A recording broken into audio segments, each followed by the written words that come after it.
Hey guys, আজি যাবলৈ ওলাইছোঁ এৰি অহা দিনবোৰৰ স্মৃতি ৰোমন্থন কৰিবলৈ। অৱশ্যে স্মৃতি ৰোমন্থন কৰাৰ লগতে বিয়াৰ নিমন্ত্ৰণী পত্ৰও দিবলৈ যাম। আৰু এইখনেই হৈছে সেইখন মহাবিদ্যালয় য'ৰ পৰা মই গ্ৰেজুৱেশ্যন কমপ্লিট কৰিছিলোঁ। জীৱনৰ আটাইতকৈ মূল্যৱান ৩টা বছৰৰ খুব ভাল লগা স্মৃতি ইয়াৰ লগত জড়িত হৈ আছে।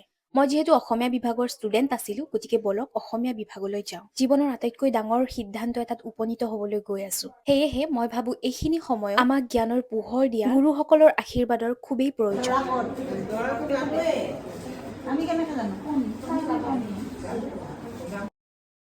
মহাবিদ্যালয়খন যথেষ্ট সলনি হৈছে, কিন্তু এই মহাবিদ্যালয়খনৰ বাবে থকা আৱেগবোৰ সদায় একেই আছে।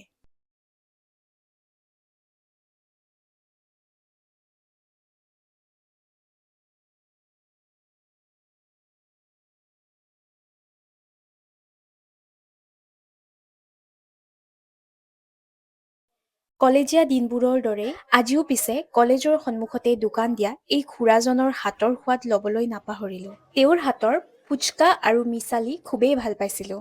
শেষত তেওঁৰ হাতৰ জালমুড়ি খাই স্মৃতিবোৰ লুটিয়াই ঘৰলৈ গ'লোঁ।